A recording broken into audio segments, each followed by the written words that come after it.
This is Richard Cooper, former state chair of the Libertarian Party of New York, www.ny.lp.org, reporting to you from the Marijuana Policy Project benefit at the Highline Ballroom in Manhattan's Chelsea section.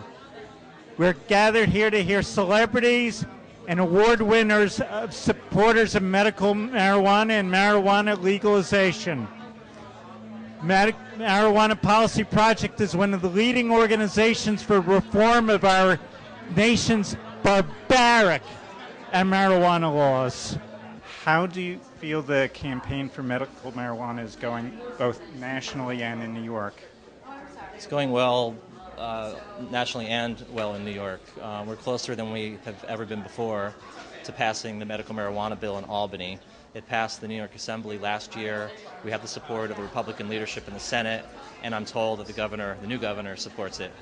So if we can just get all of them in the same room at the same time to talk about medical marijuana, we should be able to nail out the final details of the bill. Nationally, we're on the verge of passing medical marijuana legislation in Minnesota. We have a really good shot of passing it in New Hampshire and Illinois in the next year or two. And we're going to be passing a medical marijuana ballot initiative in Michigan on November 4th. How can our viewers help? Well, the two easiest and quickest things to do would be first, of course, to join the Marijuana Policy Project by visiting marijuanapolicy.org and making an online donation. And the other thing would be to subscribe to our email alerts, because we alert people when they're in a state where there's legislation moving or when they're in a congressional district that's a target district. So getting on the email list automatically takes care of our ability to let people know what they can do to help. What brings you here tonight? I support the cause. Medical marijuana should be legalized. Do you support medical legalizing or decriminalizing marijuana in general, or just medical marijuana? Well, as a libertarian myself, I think drugs should be decriminalized in general. As I was just saying over there, the war on drugs, which has been going on for decades, has only made drugs more pervasive in our society and more dangerous. So you should be able to see this after 30 years or so, but politicians just don't see it. It's insane. Mr. Williams, yes. Do you find any fallout as a person in the media for your stance on medical marijuana? There has not been 1 ounce of fallout from my stance, and I believe that my stance has finally given some people the nerve to step up to the plate, open their mouths, and speak loud. I spoke before an audience in LA about a year and a half ago of, an audience that was filled with a couple hundred celebrity-type persons like myself participating in an event talking about medicinal marijuana. Yet they'll walk out that room and they won't step up in front of a camera and say, I'm a supporter also. And the truth of the matter is, if you believe it in quiet or you believe it in your room or in your house, you should be one of those people stepping up. I think by me coming forward, it's maybe just raised the bar a little bit to make people stop and think. You can't refute what I'm saying. I'm not crazy. I've been a person speaking out on all kinds of issues in America. This is one that I've researched personally and one I know personally, and I'm willing to speak out, so others should do the same. One more question. As I understand you're an ex-military man, do you think that many Americans of a military or conservative background would find medical marijuana something congenial to them if they would put aside their prejudices and take a look at the issue? I will tell you that the majority of people in this country who claim to be conservative, who state that they have an issue with marijuana, really don't. They're just being led along like lemmings like the rest of the country has been for about 70 years. The truth is, if people just stop for a second and recognize we're not asking for anything different than the federal government right now currently does. Most people don't know this. I bet most people that are watching this interview do not know that right now the federal government, through a program at the University of Mississippi, dispenses marijuana every single month and has done so for 27 years. They have tested it through a program that our taxpayer dollars pay for 27 years, and they give it out on the 17th of every single month. There's a canisters go out to 5 pharmacies across the country, which give it to 5 patients across this country. All I'm asking for is for our government to not be so ridiculous and only say that 5 people get to be pain-free, and I have to live this way. So if you're going to do it for 5, do it for all of us, and I don't want you to shut it down for those 5, but do it for all of us. Murray, why are you here? I'm here because the campaign that we're running is based upon legalizing freedom. And this, to me, is a very important issue, that doctors and patients should have the right to determine the proper course of treatment based upon good science, good medical ideas. And if a doctor believes that this is the right treatment for a patient, then the doctor and patient should be allowed to prescribe medical marijuana. As far as marijuana in general, let's leave that up to the states, because that's the way our Constitution is structured. There's nothing in the U.S. Constitution that prohibits the use of any substance. If states want to regulate it or communities want to regulate it, just like they do with zoning and other things, like drinking age and zoning, that's something that states should be free to do. Do you think that medical marijuana could be an issue of importance in the New Jersey U.S. Senate campaign? Well, I'm the only Republican candidate in favor of it. My two opponents are opposed to it. And again, our campaign theme is legalizing freedom in America. And if we have a society based upon freedom, rather than what the government dictates we should do as individual citizens, as patients, as healthcare practitioners, we will have a much better society. To me, it's very simple. The sanctity of the individual is the key principle of the American experience, and I will fight for that principle in the United States Senate. I understand one of your opponents is a physician, and he's opposed to medical marijuana. Do you think that being a physician gives him more authority? Well, he's actually a dentist, and I'm just surprised that a dentist would leave it up to the government to determine what doctors should do in terms of treating their patients. And I find that remarkable, that someone who's a healthcare practitioner would deny his right to determine the proper treatment for his patients. There's not a person that doesn't wake up in the morning, take that cup of coffee and go, I don't feel like going to work, take a sip and go, I think I'll go in. So coffee helps give us that boost to go into work. How many people smoke cigarettes? All right? All right, I'm not putting cigarettes down, but it's very interesting that cigarettes are legal and have been proven to give us the sickness of cancer, but you're not allowed to use medical marijuana. You cannot smoke medical marijuana to help you from the suffering you got from legalized cigarettes. That is hypocrisy. And that's another thing I hate. Young people who have marijuana on them, if they're arrested and convicted, cannot get a student loan. Cannot get a student loan to go to college. I don't know about you folks, but there's more pot smoking in college, trust me. That is hypocrisy. Everywhere there's coffee, everywhere there's cigarettes, and everywhere there's marijuana. Let's be honest, you're a hypocrite to say it doesn't exist. How many people have gone to a party and the party sucks until somebody comes up to you and says, want to smoke some marijuana? You're like, God, this just became a very good party. So that's where I like my ethnic jokes, I like my sex jokes, I like my pot when it's used appropriately. And I really do mean this. There are people out there suffering.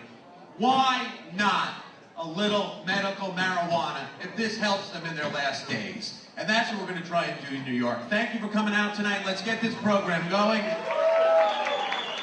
We have wonderful spokespeople tonight. The gentleman I'm bringing up now, I just want to mention, and this is hysterical to me, one of the notes on my program was no pot jokes. So it's amazing, even at a benefit from medical marijuana, I still have to watch the pot jokes. Joking is apparently more offensive than any drug or alcohol or tobacco. This gentleman is the co-founder and executive director of the Marijuana Policy Project. For over 13 years, he's been the fearless leader. I think you all know this gentleman. Under his leadership, he has brought medical marijuana laws, most recently to Hawaii, Maryland, Montana, Vermont, and Rhode Island. That's right, give that a nice round. And tonight we hope, with your help, we're going to bring that to New York. Tonight, everybody, that is correct. Please welcome Rob Kampia. Give Rob Kampia a nice round of applause. We have a wonderful evening for you. Please show your support. Rob Kampia, everybody.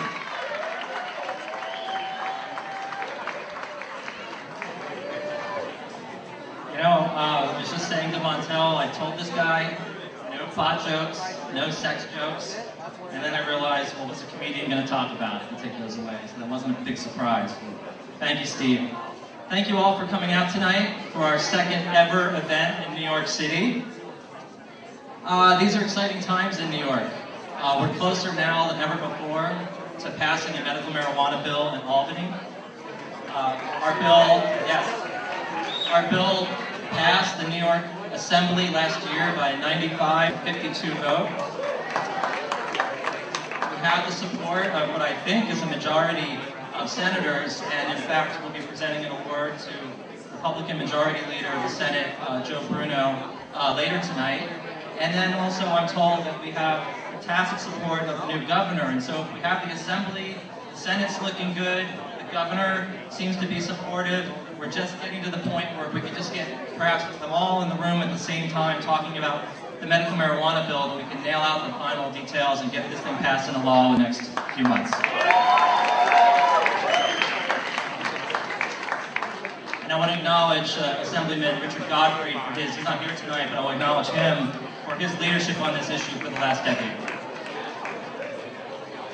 New York's not the only state we're active in. Tomorrow, the Minnesota House is going to be voting on our medical marijuana bill. It already passed the Senate. It's on the floor of the House. We think we have the votes to pass.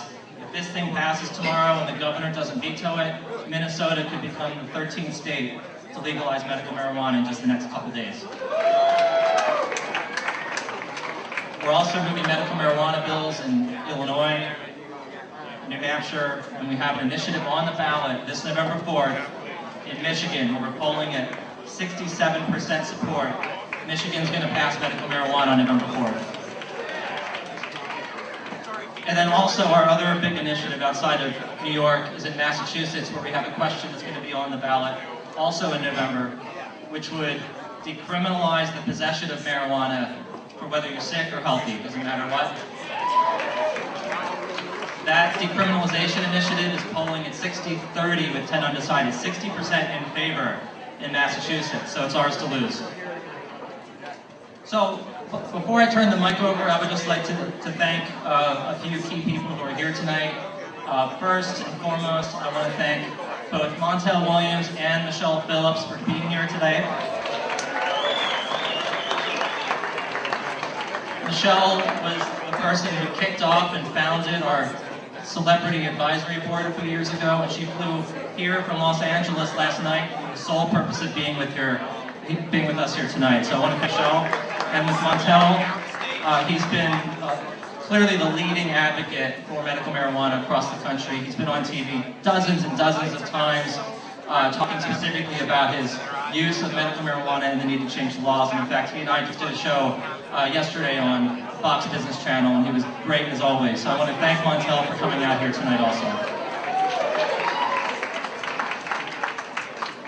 I also want to thank Kurt Loder and John Stossel for coming out tonight and saying a few remarks. I'm told that Mr. Stossel's not here, so perhaps he's not going to be speaking, but Kurt is.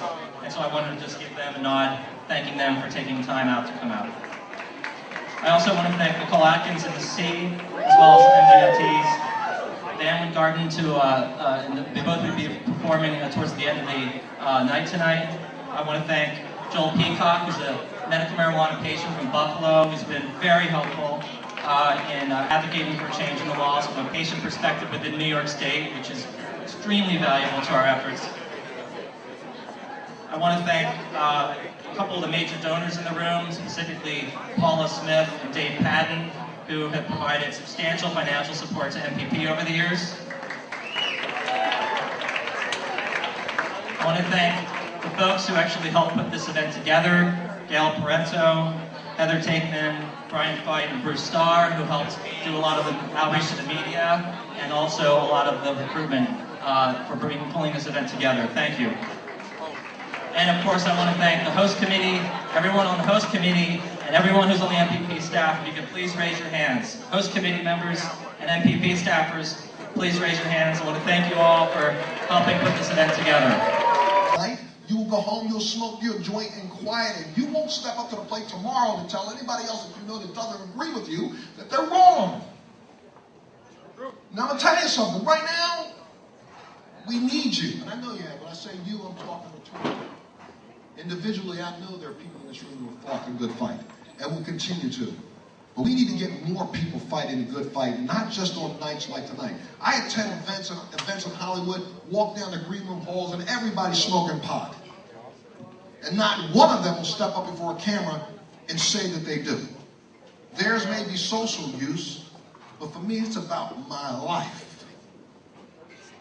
There's so many people in this room who understand what I'm talking about. You wake up every day suffering.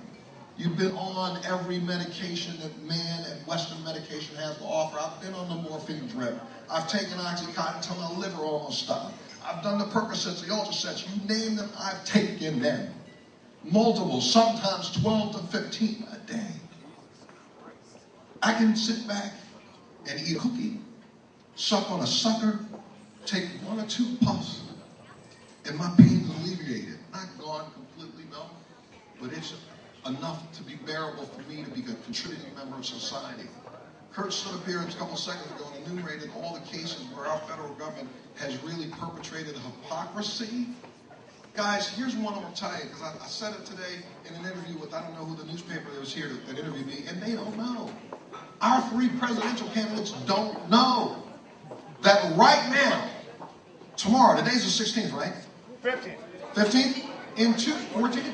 In 3 days, on the 17th, the federal government will send medicinal marijuana out to 5 people in America through a program that your taxpayer dollars have paid for the last 27 years at the University of Mississippi. The program was started under the first GW, George Bush, and it was started under him. It was called a compassionate care program where 25 patients received medical marijuana grown at the University of Mississippi and distributed every single month for 25 years.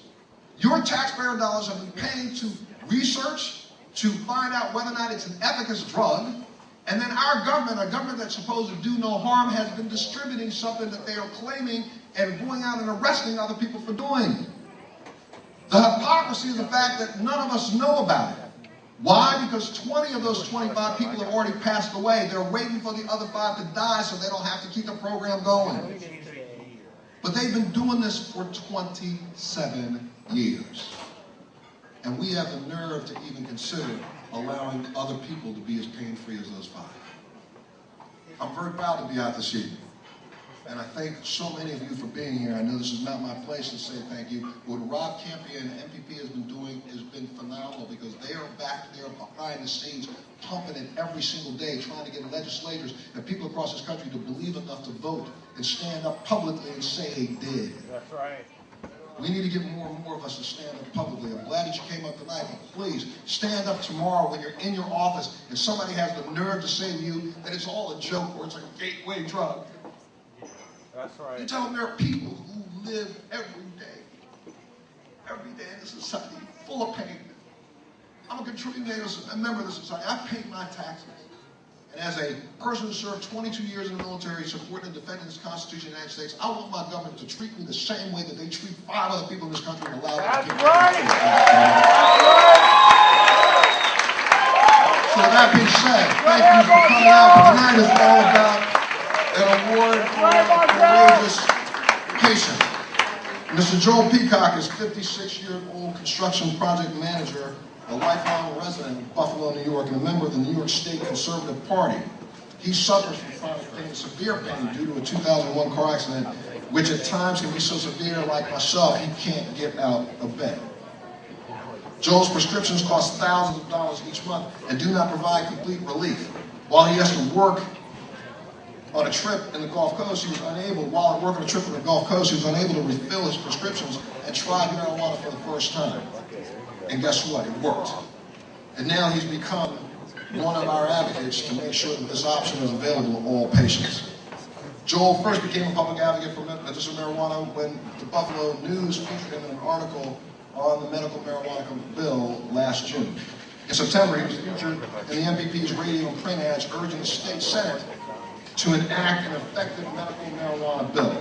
Those ads received coverage in the New York Observer and the Queens Courier. Joel is tremendously courageous and one of those people who's willing to step up to the plate and say, look at me, yeah, I smoke pot, and I do so because it relieves my pain. Ladies and gentlemen, we are proud to have him as an ally in our fight. Please welcome Joel. Woo!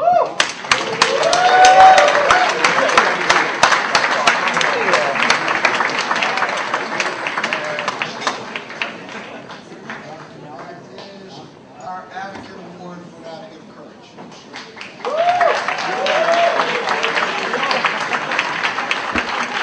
Not as tall as maybe I could tell you briefly and quickly how I came here and what I'm doing here. 6 years ago, I was in a car accident.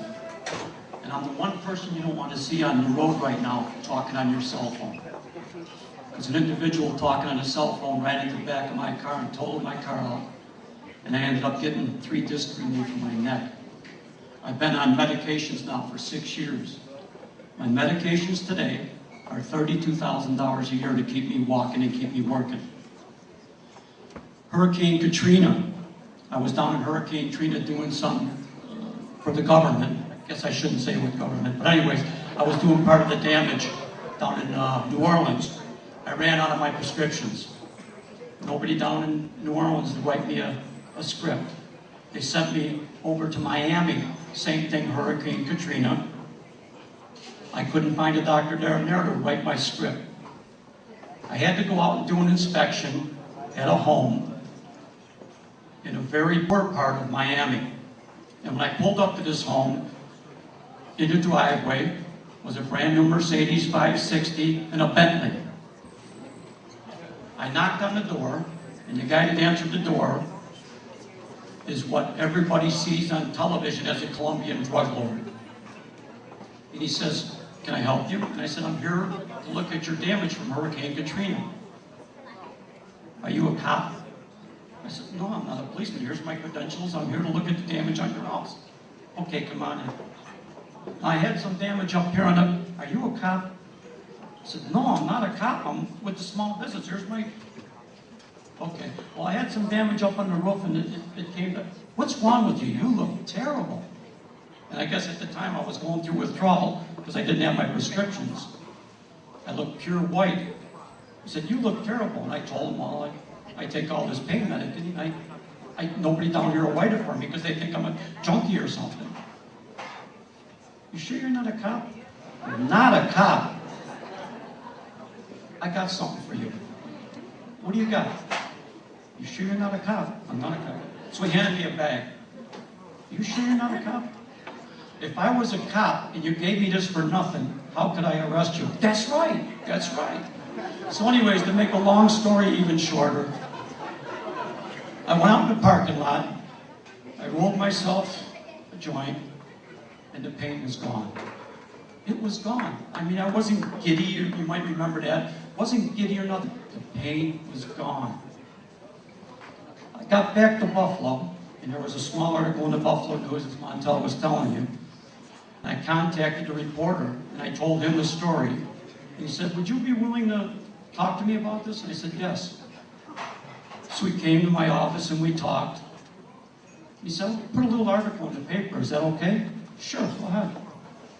Imagine my surprise the next day on the front page of the Buffalo Evening News.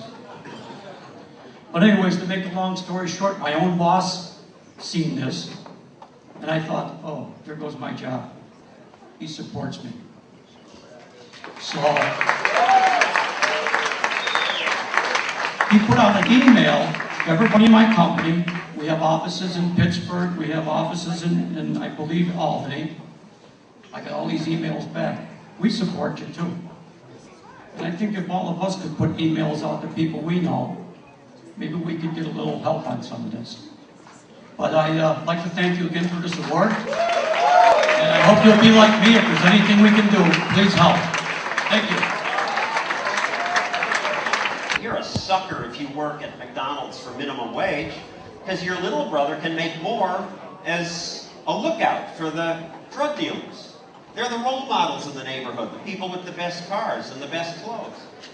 We're corrupting police forces. We're asking cops to turn down $10,000 bribes. Not all do.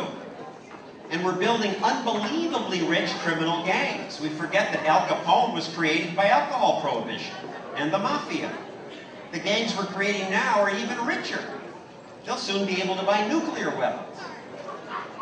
So why are we doing this? To protect us from ourselves. Is that the role for the state in a free society? Now, I have a 22-year-old daughter who's a med student. And she says, Daddy, I know you want to legalize everything, but don't you think, I think people my age would do more stuff. And I think she may be right. More people would experiment. I think people self-regulate. Done stories on addiction that show that even the crack users, most of them give it up on their own. But I don't know what would happen. Maybe there would be a wash between the drug crime and more people using drugs that would balance things out. But the bottom line is, who owns our body? Why do we meekly, in a free society, celebrate a tiny victory on medical marijuana? Don't we own our own bodies? Isn't it our right to put in our body?